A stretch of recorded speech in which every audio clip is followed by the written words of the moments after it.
Hello friends, welcome back Spain news channel நண்பர்களே. எனக்கு இந்த வீடியோவில் பார்த்தீங்கன்னு வச்சுக்கோங்களேன், மிக முக்கியமான ஒரு ஜோதிட விஷயத்தை தான் இப்போ இந்த வீடியோவில் அதிரடியாக பார்க்க போகிறோம். அப்படி என்ன முக்கியமான ஜோதிட விஷயம் அப்படின்னு கேட்குறீங்களா? நாளை நாள் ஒரு சாதாரணமாக வரக்கூடிய நாள் கிடையாது. மிகவும் முக்கியமான எச்சரிக்கையான ஒரு நாள். நாளைய இந்த நாளில் நாம் சில முக்கியமான தாந்திரிக விஷயத்தை ஜோதிட ரீதியாக பண்ணால் ஆன்மீக ரீதியாக நமக்கு நல்ல பலன் கிடைக்கும் என்று சாஸ்திரத்தில் சொல்லப்பட்டிருக்கு. அப்படி சொல்லப்பட்ட அந்த பலனை தான் இப்போ இந்த வீடியோவில் பார்க்க போகிறோம். ஆக்சுவலி நாளை நாள் சாதாரணமாக வரக்கூடிய நாள் கிடையாது. நாளை நாள் டிசம்பர் மாதத்துடைய 27ஆம் தேதி. அதே போல் தமிழ் மாதத்தில் ரொம்பவே சிறப்பான 9வது மாதமான மார்கழியுடைய 12ஆம் நாள். அதே போல் கிழமை நாளை நாள் வெள்ளிக்கிழமை. ஸோ நாளை நாள் வரக்கூடிய இந்த வெள்ளிக்கிழமை தான் ரொம்ப சிறப்பான ஒரு நாளாக சொல்லப்படுது.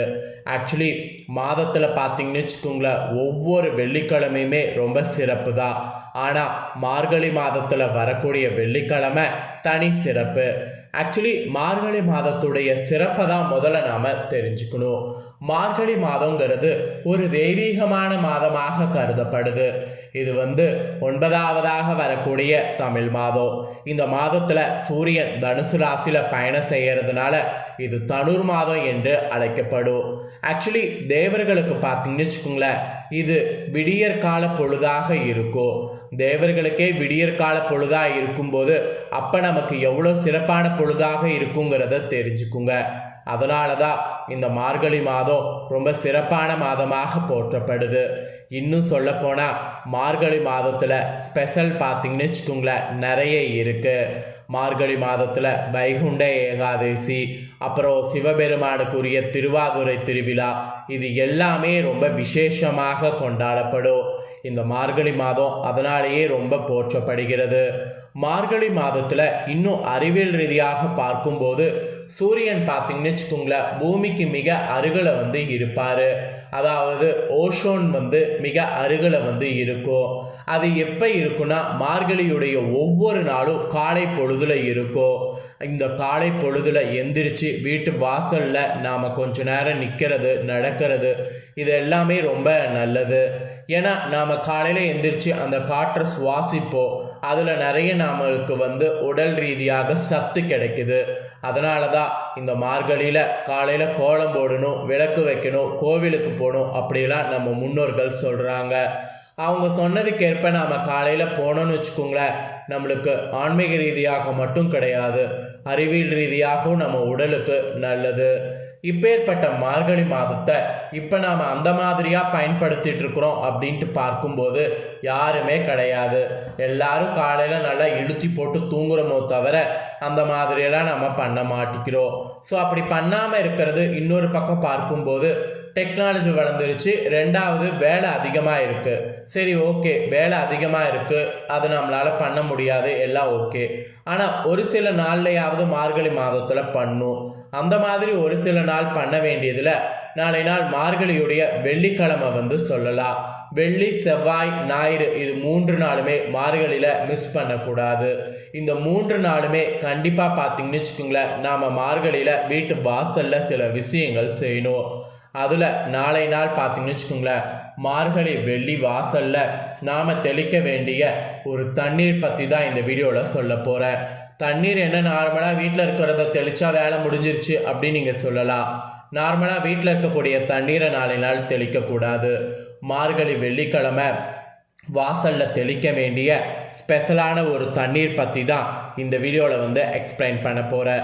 இந்த தண்ணீர் தெளிக்கிறது எந்த அளவுக்கு நல்லது, இதை தெளிக்கிறது எந்த அளவுக்கு உங்களுக்கு புண்ணியம் அப்படிங்கிறத உங்களுக்கு டீப்பாக இந்த வீடியோவில் ஷேர் பண்ணுறேன். ஸோ தெளிவாக இந்த வீடியோவில் அது என்னங்கிறத தெரிஞ்சுக்குங்க. ஸோ தெரிஞ்சு அதை கண்டிப்பாக நாளை நாள் செய்துடுங்க. வாசலில் தண்ணீர் தெளிக்கிறது கூடவாடா மேட்ரு அப்படின்னு கேட்டிங்கன்னா கண்டிப்பாக இருக்குங்க. எல்லா விஷயங்களுக்கும் பின்னாடியும் அறிவியல் ரீதியாகவும் ஆன்மீக ரீதியாகவும் இருக்குங்க. ஸோ அதன்படி தான் இந்த தண்ணீர் தெளிக்கிறதும் சொல்லப்படுது. சரி வாங்க, மார்கழி வெள்ளியில் நாளை நாள் வீட்டு வாசலில் பெண்கள் கட்டாயம் தெளிக்க வேண்டிய அந்த தண்ணீரை பற்றி இந்த வீடியோவில் பார்க்கலாம். ஸோ வீடியோவை ஸ்கிப் பண்ணாமல் ஃபுல்லாக பாருங்கள். அப்போ தான் அது என்ன தண்ணீர், அதில் இருக்கக்கூடிய ஸ்பெஷல் என்னங்கிறத தெரிஞ்சுக்க முடியும். மார்கழி மாதம் என்றதுமே நம்ம நினைவிற்கு வருவது வாசலில் போடக்கூடிய அழகான கோலங்கள் தான். மற்ற நாட்களில் வாசல் கூட்டி கோலம் போட சோம்பேறித்தனப்படுபவர்கள் கூட இந்த மார்கழி மாதம் வந்துவிட்டால் வாசலில் அழகாக கோலம் போட்டு விடுவாங்க. ஆனால் ஒரு சில பேர் மார்கழி மாதம் இரவு நேரத்திலே வாசலில் கோலம் போட்டு விட்டு உறங்க செல்வாங்க. அந்த மாதிரி செய்கிறது ரொம்ப ரொம்ப ரொம்ப ரொம்ப தவறு. ஸோ தயவு செய்து அந்த மாதிரி தவற செய்யாதீங்க. மார்கழி மாதம் அதிகாலையில் வேலைதான் எழுந்து வாசல் கூட்டி தண்ணீர் தெளித்து கோலம் போட வேண்டும். அதன் மூலம் தான் நம்ம வீட்டிற்கு லட்சுமி கடாட்சம் கிடைக்கும் என்பது குறிப்பிடப்படுது.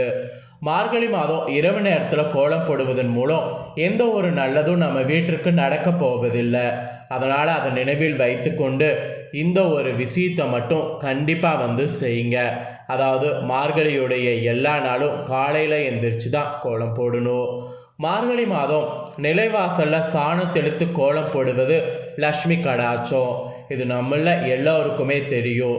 ஆனால் இன்றைய காலகட்டத்தில் சாணம் இருக்கக்கூடிய இடத்திற்கு தேடி சென்று அதை கொண்டு தண்ணீரில் கரைத்து தெளிக்கக்கூடிய அளவுக்கு நமக்கு நேரமும் இல்லை, பொறுமையும் இல்லை. அது மட்டும் இல்லாமல் எல்லோருமே இப்போது ஃப்ளாட்டில் அப்பார்ட்மெண்ட்டில் குடியிருக்கிறோம். வெளியில் பார்த்தீங்கன்னு வச்சுங்களேன், டைல்ஸ் ஒட்டிய தரைகள் தான் இருக்குது.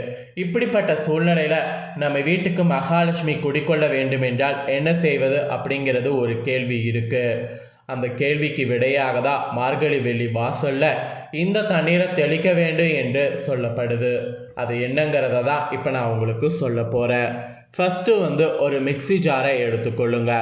அதில் மஞ்சள் கிழங்கு 2 போட்டுக்குங்க, ஏலக்காய் 10 போடுங்க, பச்சை கற்பூரம் 2 துண்டு போடுங்க, கிராம்பு 10 போடுங்க. இந்த பொருட்கள் எல்லாமே மிக்சியில் போட்டு எல்லாத்தையும் நல்லா கொரகொரப்பாக அரைத்து கொள்ளுங்க. வாசனை நிறைந்த ஒரு பொடியாக இந்த பொடி உங்களுக்கு கிடைக்கும். இதை நீங்கள் எடுத்து வைத்துக்குங்க. அரைச்சதுக்கு பின்னாடி மிக்சியிலிருந்து எடுத்து வைத்த இந்த பொடியில் 1 ஸ்பூன் பொடியை எடுத்து அரை பக்கெட் தண்ணீரில் போட்டுருங்க. இப்போது இந்த தண்ணீரில் கொஞ்சமாக கல்லுப்பையும் போடுங்க. இதெல்லாம் போட்டு நன்றாக கலந்துருங்க.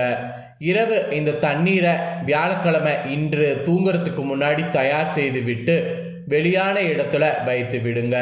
திறந்தபடி உங்கள் வீட்டு மொட்டை மாடியில் வெளியில் பால்கனியில் வைத்து விட்டுருங்க. மறுநாள் நாளை நாள் காலையில் எழுந்து இந்த தண்ணீரை விட்டு வாசலில் தெளித்திடுங்க. அதாவது இந்த தண்ணீர் நீங்கள் ஃப்ளைனாக ரெடி பண்ணி வச்சுருப்பீங்கள இன்று இரவு, இந்த தண்ணீரை நாளை நாள் எடுத்து வாசலில் தெளித்து கூட்டிடுங்க. கூட்டிய பிறகு கோலம் உங்களுக்கு தெரிந்தது சிம்பிளாக போட்டு பாருங்கள். உங்கள் வீட்டில் மகாலட்சுமி கடாட்சம் அத்தனை அழகாக கிடைக்கும். சாணத்தெடுத்து கோலம் போட்ட என்ன பலன் உங்களுக்கு கிடைக்குமோ அதே பலன் இந்த தண்ணீரை தெளித்து கோலம் போடும்போது நிச்சயம் கிடைக்கும். இது ஒரு குறிப்பிடப்பட்டிருக்கக்கூடிய சாஸ்திரத்தில் சொல்லப்பட்ட விஷயம்.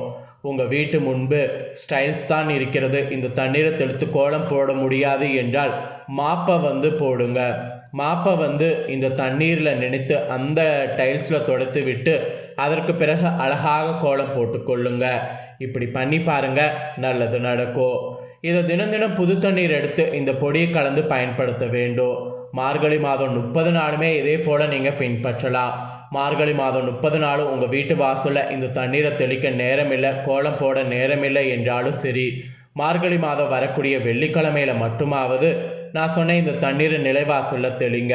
உங்கள் வீட்டில் இருக்கக்கூடிய பண கஷ்டம், மன கஷ்டம் அனைத்தும் தீரும் என்ற நம்பிக்கையோட இந்த வீடியோவை நான் முடிக்கிறேன். ஸோ வீடியோ பார்க்குறவங்களும் நம்பிக்கையோடு இதை ட்ரை பண்ணி பயன்பெறுங்க. ஸோ இது ஒரு வித்தியாசமான தாள்களாக இருந்தாலும் ரொம்ப யூஸ்ஃபுல்லான ஒரு தாள்களாக உங்களுக்கு அமையும். கண்டிப்பாக இதை ட்ரை பண்ணி பயன்பெறுங்க. இந்த முக்கியமான தாள்களை நீங்கள் பார்த்தது போல் உங்கள் ஃப்ரெண்ட்ஸ் ஃபேமிலியில் இருக்கிறவங்களும் பார்த்து பயனடையணும்னு நினச்சிங்கன்னா வீடியோ லைக் பண்ணி ஷேர் பண்ணுங்கள். உங்கள் ஃப்ரெண்ட்ஸ் ஃபேமிலியில் இருக்கிறவங்களும் வீடியோ பார்க்கட்டும். அவங்களும் வீட்டு வாசலில் தெளிக்கக்கூடிய இந்த தண்ணீரை பற்றி இந்த வீடியோவில் தெரிஞ்சு கண்டிப்பாக இந்த தண்ணீரை தெளித்து பயனடையட்டும். மேலும் இதே போல் புதிய அப்டேட்டான நிறைய வீடியோ நம்ம சேனலில் போடப்படும். அதை எல்லாத்தையுமே உடனுக்குடனே தெரிந்து கொள்ள மறக்காமல் நம்ம சேனலை சப்ஸ்கிரைப் பண்ணுங்கள். கூட பெல் பண்ண ப்ரெஸ் பண்ணுங்கள். அதை நீங்கள் பண்ணிட்டீங்கன்னா நான் போடுற மற்ற அப்டேட்டான எல்லா வீடியோஸும் உடனுக்குடனே தெரிந்து கொள்ளலாம். ஸோ மறக்காமல் பண்ணுங்கள். நெக்ஸ்ட்டு இதே போல் சுவாரஸ்யமாக வேறொரு புதிய அப்டேட்டான தகவலோடு மெயின் இன்னொரு வீடியோவில் வந்து சந்திக்கிறேன். நன்றி, வணக்கம்.